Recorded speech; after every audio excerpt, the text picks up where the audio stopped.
Brett, I'm very glad to be here at thank this you. conference. So this is amazing, and I think that our booth is the most beautiful at this conference. And I see that a lot of people come up here and ask many questions. So the first question, what is your opinion about the conference? Yeah, so we're Money 2020 Europe, so this is my first time at the Europe show. I did Asia show, I guess would have been maybe March of this year. This is probably the best I've ever seen our booth. So as far as just looking professional and being an actual, I guess, a real player in the payment industry, I love this booth. So I think it really represents kind of who Dash is. I think the show itself, if I'm very honest, it's been a little bit slow if I compare it to the Asia show. I think the show so far in Europe's been great, but yeah, I would love it to see it, of course, where there's crowds of people around the Dash booth. But yes, we haven't quite seen that this time around, but no, still a great show. But do you notice that there are only two cryptocurrency participants? I mean, Dash and Ripple. Yep, that's true. Why it happens? Why? There are many payment systems and banking services. No, very true. And some of them, I mean banks. Some of them don't have any idea about cryptocurrencies. This is amazing. No, it absolutely is. I think, and you're right. I think what it shows is a couple things. Is Money 2020 just kind of generally is about really innovation within, kind of just the financial industry and payment industry, kind of maybe more specifically. So you're right, you get MasterCard, you have, this show is sponsored by my old employer, American Express. So it's great because you get in front of these legacy payment systems, and that's really, we need to be integrated with them if we ever want to go mainstream. And this is kind of just speaking, cryptocurrency as a whole, but of course specifically for Dash. And I think what it shows is, with Dash being here at these types of shows, as well as you mentioned Ripple too, it shows that we're serious about what we're doing as far as being an alternative form of payment, and being digital cash and being around, anytime, anywhere, super quick, super cheap. And I think that message is starting to resonate, which is great, because to your point, there's definitely, I think, a little bit of maybe not confusion, but I think a lot of the legacy players, they're interested in crypto, but they don't really know what they want to do with it yet. So they're kind of still in that education phase. Let me kind of figure out a little bit more about certain projects.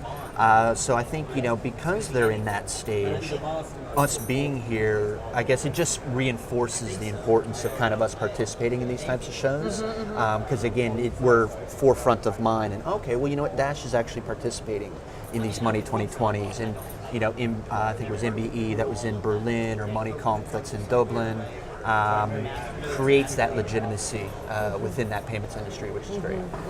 It's great. Brett, we would like to ask you about Escrow Service. Absolutely. You presented the letter about this recently, and please tell us some details about it. Yeah, absolutely. So you're right. Just recently posted, on the forum, and I go into greater detail there. But in short, as many people know, Dash Core Group's been providing an escrow service for, I think, a little while now. Definitely before I had joined the team. And historically, it was, I guess there wasn't a lot of volume, and we were able to manage that quite well. And some of the trends we started noticing recently has really played a very strong impact on the business development role. We're still a very small team, we're still building. Right now, with the amount of volume of escrows that we have coming through, ultimately about 2/3 of a business development resource is now being spent purely on the management of the escrows, because it isn't just the creation of the agreement, but rather the amount of work involved is also around the maintenance of that escrow after the fact. So if you do, say, 5 escrows a month for 3 months, you're still maintaining 15 escrows in that back end. Did they meet the milestone, yes or no? What does the evidence suggest? And again, playing that role of an escrow agent. Significant amount of time and resources have gone into that. The other trend that we've really noticed as well has been there's a couple cases where people have engaged us for escrow, and so Dash Core Group has spent not only obviously time, but actual money with external counsel, creating an agreement. And then that proposal owner doesn't actually use the escrow agreement or doesn't post the proposal.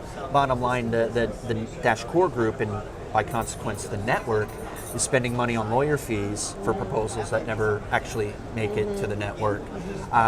So that's one of the main reasons why we've had to actually institute an upfront fee to help cover that cost and to help dissuade people from doing just that. If you are going to engage with escrow, there will be that fee, so that'll incentivize people to actually then go ahead and post it into the network. Some of the other trends that we also found too, and this leads to where we kind of put in some caps around fiat guarantees and length of time, as well as like the upfront, what we call like that milestone zero payment. What again, trends that we had seen that's kind of happened. We know the network, by and large, doesn't always feel comfortable voting for, say, a 12-month-long project. They'd like to see things in smaller blocks of time, prove the results, and then ongoing funding from there. That's why we've shortened the length of time. We had been getting a lot of requests where people did come in, here's a 9-month proposal or something a lot longer. So by putting in that framework, we're focusing people to, again, concentrate on that shortened time period, prove those efforts, if it is a longer project. And that, again, gives that visibility back to the network. And the flip side is sometimes we'd see people where they would want the majority of the escrow funds payable up front. That kind of dilutes the value of escrow if you get 99% of the money up front and then you're only held to accountability for maybe 1%. I'm being a bit maybe silly on the extreme example, but I think, again, it's just some of that context, just guidance around how to structure, I think will be very helpful, because that, again, will help focus people when they do create proposals on, okay, what are my guidelines? What do I need to be aware of? And helping them understand where their risks are as well. We didn't do a good job, I think, historically, probably, with really explaining that escrow process. That final step, I guess, is really about, hey, let's bring some visibility to the community. We know people have questions on it often. How does it work? Who do I need to speak to? So there's also that opportunity as well to kind of, again, communicate that and bring that transparency. So how can we act? I mean, what can we do if, for example, a marketing strategy or a marketing plan or proposal needs more time to be implemented, not 3 months or 5, but longer. But sometimes, if we are talking about PR actions, we need more time to make people for the results to come in. Yes. But now Escrow Service just requires to have short period for proposal, maximum 6 months. 3 months. 3 months. Yep. Even 3 months. So, and I think you bring up a good point. The first, I guess, is this does not impact anyone's ability to post or propose anything to the network. So anybody that has still a 12-month project, if they want to post that as a proposal, 12-month proposal to the network for voting, this does not impact anyone's ability to post. It's strictly just the escrow piece. What that means is if someone does have a 12-month, say, project as an example, and of course escrow is only 3 months, and they want to, or for whatever reason need to engage in escrow, then what it's about is shortened project kind of blocks. And so it's like, okay, within these 3 months, what am I going to accomplish? Okay, I'm going to accomplish X, Y, and Z. Okay, and it's going to have, A, B, and C dollars attached to it.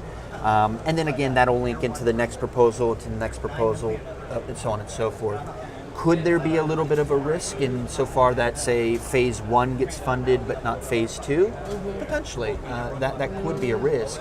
But most likely where that risk is for the proposal owner is whether or not results are being delivered in that phase 1. If the phase 1 results were delivered and it's promised, etc., I would anticipate a very favorable response from the masternode owners. What do masternodes say about this escrow service? Do they have any feedback? I haven't seen any just yet. Of course, at the show, I haven't been checking my emails as closely, but my initial view, and I'd only posted, I think, yesterday or the day before, just there's been some supportive kind of, this kind of these, what do they call it, the emoticons or the little badges. So there's been some support in that sense. I think people understand, that especially with business development, where we add more value, or we have the ability to add more value, is actually creating a lot of the partnerships, and being proactive, in growing the network in that sense. The escrows is a very important part of, I guess, the proposal process, but I guess our view as well is that it doesn't have to necessarily be Dash Core. There are other companies out there that are set up to create escrow, or rather that are set up to provide those services. Another reason why we instituted that fee, because the idea is, in a perfect world, you would have different companies competing for those escrow services.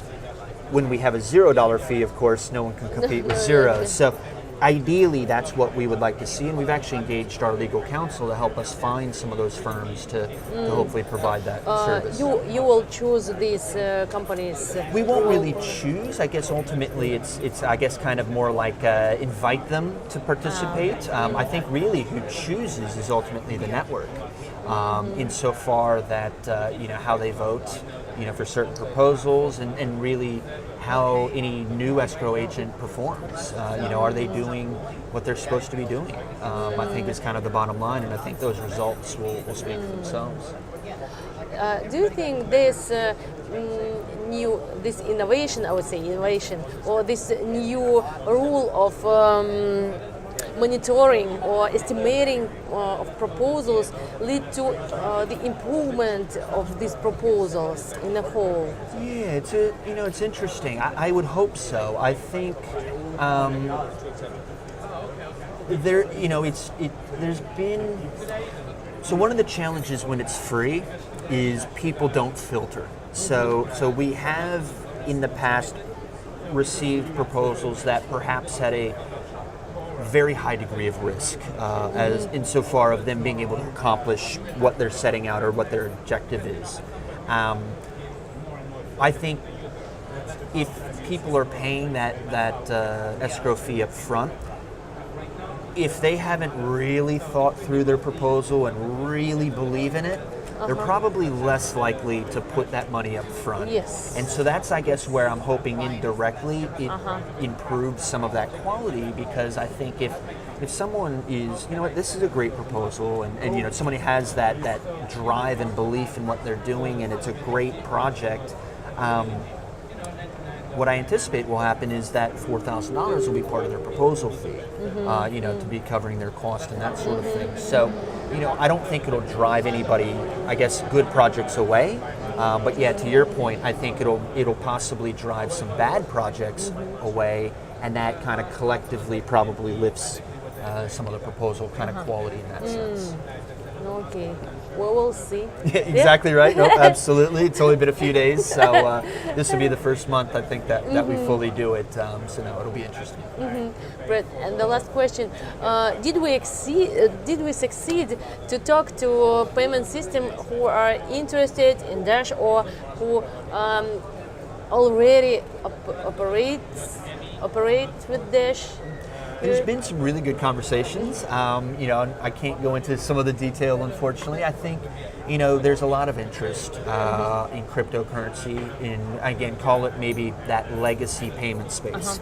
I think some of the feedback that I'm hearing from some very big players has been, we're interested, we really like it, kind of don't know what to do with it yet. So again, there's still, I think, a little bit of that exploratory phase. Let's face it, big companies like Amex that I came from, they don't make decisions quickly. So they're going to sit there, they're going to figure things out, and then start making those approaches, etc. I think part of it is also, too, is as much as I would love crypto and Dash specifically to be mainstream yesterday, As an industry, we're not mainstream. And so I think what's happening is a lot of these companies, some of the feedback I'm hearing as well, is they're not hearing from their customers that their customers want to pay in cryptocurrency or Dash specifically. So this is also where I think the community can always play a very important role, is to make sure you're vocal, with your merchants, with those types of partners, to say, hey, you know what, Starbucks, I love your coffee. I would really love to pay crypto. And driving that message, not just one time, but consistently back to merchants, will then drive that to the payment providers, and the payment providers will drive that back to, say, the aggregators. And so you get this supply chain of the various different entities that are involved with the overall payment space, that starts hearing from the customers saying, okay, well, you know what, our customers really want this. Maybe we don't know, but if our customers want it, we want to keep our customers and we want to keep them happy, maybe we need to think about this. So I think there's an important role that can be played on that side with the community. Do you think this task or this activity is I would say another word. Do you think that Dash community, Dash people, Dash users need to promote Dash in this way, to come to merchants? They often use their services, and to promote Dash at their local retailers and small shops. Absolutely. I mean, I think, it's funny because in some ways we did something similar with American Express when I was there, which was even from an employee perspective, hey, if you had your local coffee shop or your, whoever, talk to them, say, hey, why don't you accept the Amex card? Almost the same, really it's kind of the same principle, and it's and really it's about, that also can help educate. Maybe that merchant has never even thought of accepting crypto. Really? You guys want to pay in crypto? Oh, okay, maybe I should think about that. So, it's not just about, shouting at the merchants, screaming, we want crypto, but it's a really, how do you engage with them and have that conversation? If you have that relationship with the general manager, again, of maybe it's your local pub, that you go down occasionally and have a drink, have that chat. Say, hey, you know what, I would love to pay in crypto. I'm really involved with Dash. What do you think? Is there any opportunity? And I think, again, it's that flow of information that then kind of starts from there. And they're already, if they're accepting credit cards, they're already engaged with a payment provider of some sort. So, okay, who's that payment provider? That payment provider isn't going to integrate Dash until all their merchants want Dash, because otherwise they're spending time on effort that they're not going to be able to provide benefit or value to their merchants. So starting the conversation there, it's not going to be an overnight, but it's one of those things where you lay that kind of groundwork now, and over time you start seeing that return. Yes, I totally agree with you, and we're interested in promoting Dash this way among merchants and retailers, and we also see perspectives in this kind of marketing. Just to talk personally, to talk privately with a business owner, and they trust us when they look at us, and this is very important. Absolutely right, and you're right. It's that one-on-one relationship. Yeah, makes all the difference. So, excellent. Brett, thank you very much for your comments. Thank you very much. Absolutely. Thank you again. And nice to meet with you again. Absolutely. So one day, maybe hopefully it'll be in Russia instead of all these other various countries. But yeah, hopefully one day I can make it out there as well. You notice I'm following you. Exactly. That's true. So I guess what would be the next trip? Probably be Money 2020 Las Vegas, which is the biggest, well, it's obviously the US show, but it's probably the biggest of the global Money 2020s. When that will be in October. I don't remember the exact dates. My understanding at this point in time, Ryan Taylor's also scheduled to speak, so that'll also be very exciting as well. I think, again, showing the way the industry kind of views Dash. So I spoke at the Asia one, and now Ryan's speaking then at the US one. I think that also shows that they're viewing us more as a peer, which is a good thing. So yeah, we just got to keep continuing and keep going. And the good place, our several times in Las Vegas. It's not a bad, exactly. It's not a bad place to have a conference, that's for sure. Yes. So, excellent. Well, thank you again. I said, well, no, thank you very much again. No, thank you.